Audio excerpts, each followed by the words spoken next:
right, 2 fight songs for the price of 1. That's the way I like to start my hometown highlights. Spencer, how are you doing this evening?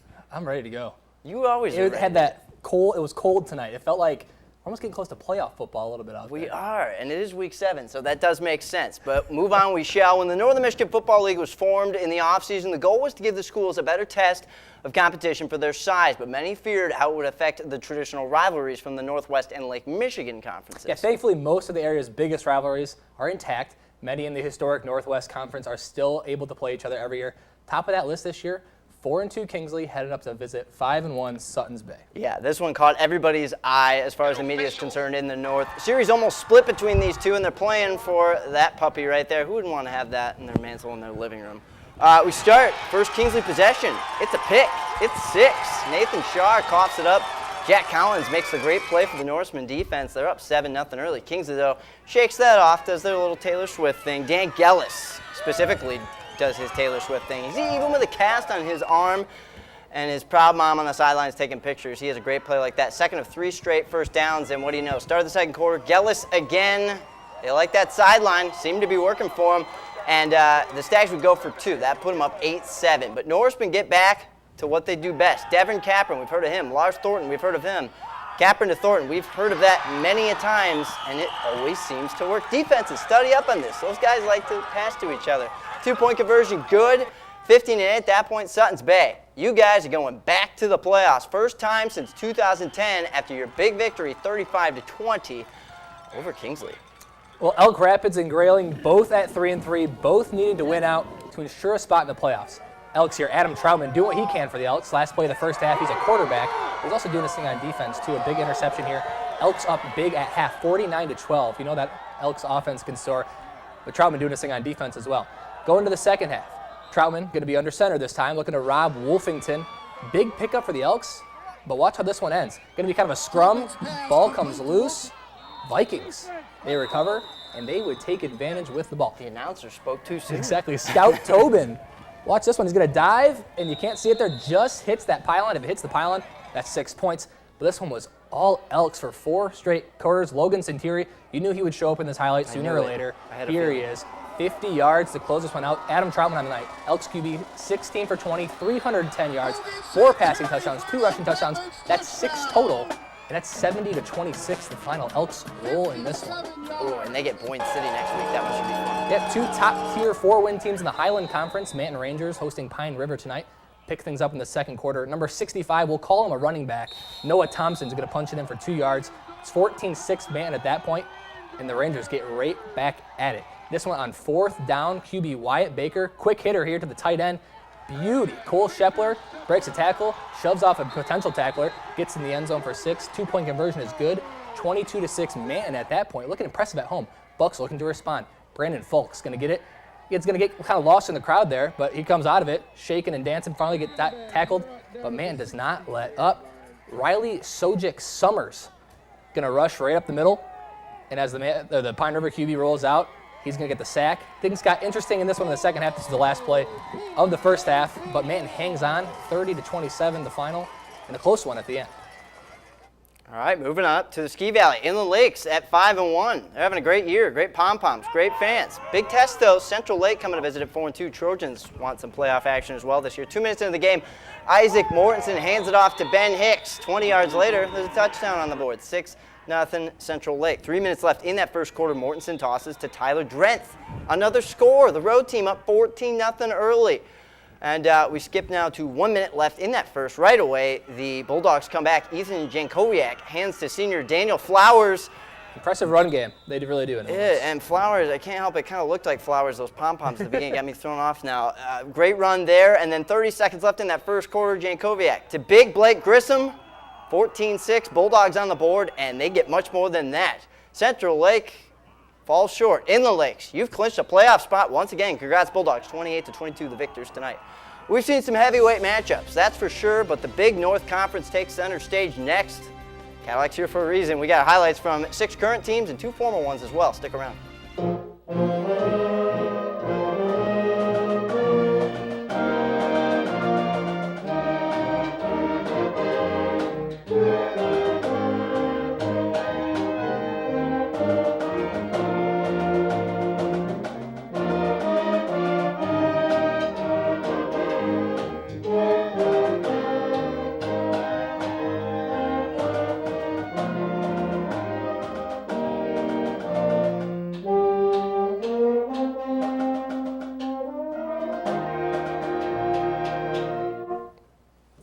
feel like we're at Fenway Park. I know.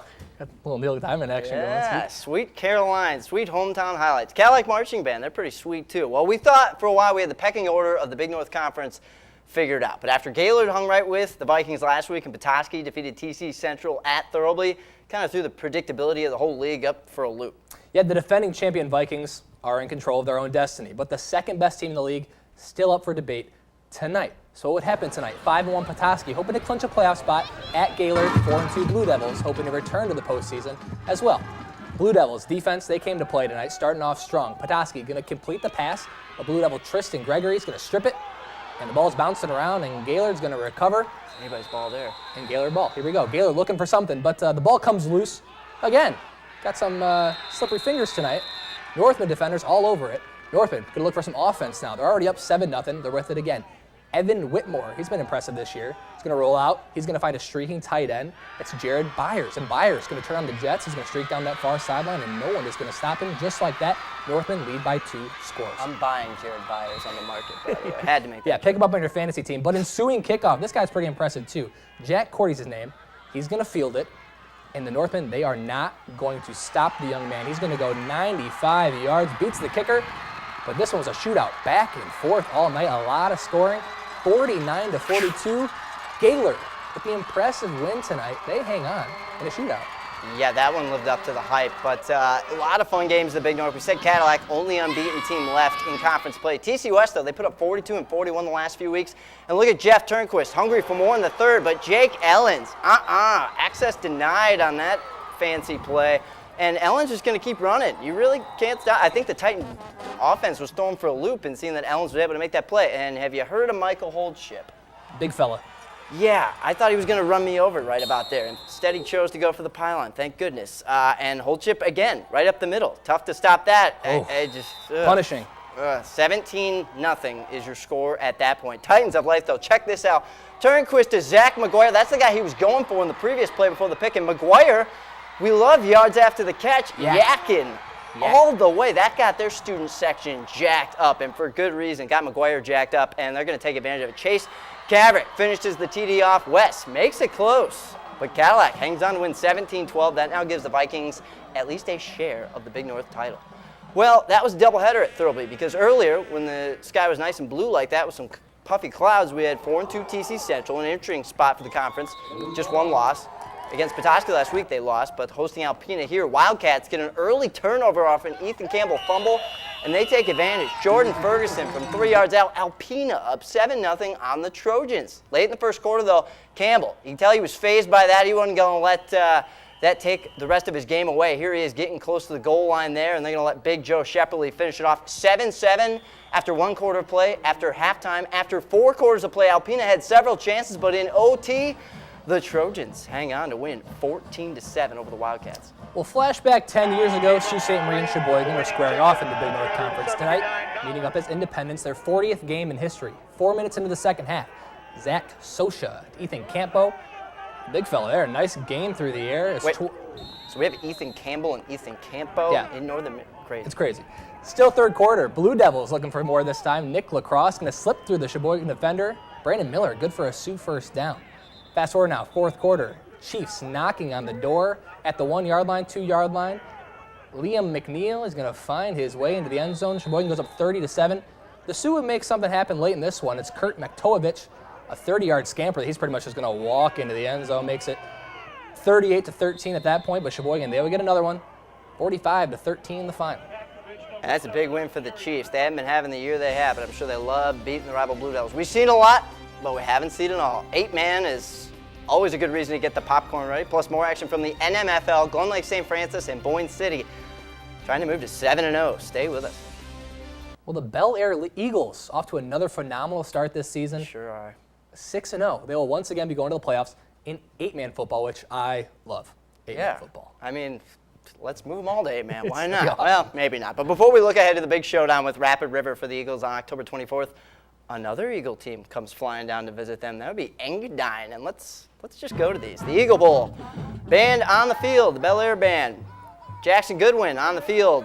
He's pretty much as good as the BelAir Band, if not maybe a little better. 80 yards later, Hayden Nepoth There you go. It's like a video game when you're playing Awesome. 8-man. 8-0 in 8-man. Engadine on offense now. Sophomore QB Trevor Brawley. Kind of sounds like our old photog Jack Crowley. Trevor Brawley doing his thing. Almost as tough as Jack probably in the football game. Maybe. Far to the left side of the field. Back to BelAir. Bailey Proctor gets the pitch and goes to work. It's tough to keep up with Proctor. But roger that. We're going to go back to the bread and butter of BelAir. That would be good win to Nepath. Again, I mean, that football must go over the moon based on like the they're playing fact with that a it goes Nerf that ball. high. He's Yeah, chucking it around. it's like That's Elway in those old Nerf commercials. Yeah, impressive. BelAir 7-0 after the 38-6 win. Well, let's go back to the NMFL. Traverse City St. Francis at 4-2, hoping to kind of boost their resume for another postseason run. Tough challenge tonight. At Glen Lake, second quarter, already up 21-0 at this point. Joe Coates connected with Chris Kolarevec, 35-yard strike. Lakers need an answer. Duke Angers to Ben Jacoby, first down before he's taken down. And the Lakers, they look for more through the air, but this one, Angers going to scramble a little bit, feeling some pressure, feeling some more pressure. He's going to get hit as he throws and just kind of chucks it up there. And Tim Bott, my former water boy, Tim Bott, the sophomore, comes up with the pick. And Bott's going to get that interception is going to lead to this. Takes out our cameraman, but you've seen Joe Trucco do this. Watch this move. See ya. And I'm in the end zone for 6 points. 33-yard score, and the Glads roll. Impressive road victory, 45-0 at Glen Lake. I was going to say, don't feel bad, Tim, because I get Spencer's water now, so I'm taking over that job. 6-0 Boyne City, rambling on down to Benzie, taking on the Huskies. St. Francis still the only team to score on Boyne this year. And we're going to pick things up. How about the opening kickoff? That's a good place to start. It is. Homecoming night at Benzie. Benzie's going to field the kick. Everything looks normal here until Mac Alexander's going to streak into the screen. Big hit. Ball comes loose. And it's Malik Smith. He's there for the recovery, and Malik's going to get rewarded. How about a 12-yard scamper? He's going to walk right into the end zone. 7-0 Boyne, and Boyne's going to get it right back. Maseo Vroman is going to get a nice 10-yard gain, make some guys miss. Look at those green shoes. Ooh. Like highlighters on his feet. And that run's going to set up the pass. Max Cooper, Tanner Cruzel. The Cruzel name has been in Boyne City for years and years because they make plays like this. They're all impressive athletes. Huskies do tack one on late, but Boyne City rolls 47-7. Spoiling homecoming for Benzie. Still only 34 points on the year for that defense. Houghton Lake Bobcats at home tonight against Sanford Meridian. And Bobcats, sorry, avert your eyes. Meridian, big plan in the third quarter, already up big. Christian Petrie finds his receiver for a TD, and that's a crazy TD too. I'm pretty sure he shifted angles about 3 or 4 different times. Might have went backwards for a while. Petrie then hands it off to Striker O'Boyle. That's a name. O'Boyle. And your first Striking. name, Striker. Big play there. Mustangs go on to win impressively tonight, 42-7 over Houghton Lake. Well, that is going to do it for another hometown highlights on your Friday night, but we got some more coming your way. Cadillac Marching Band, one more performance. Take it away, guys. Have a good weekend.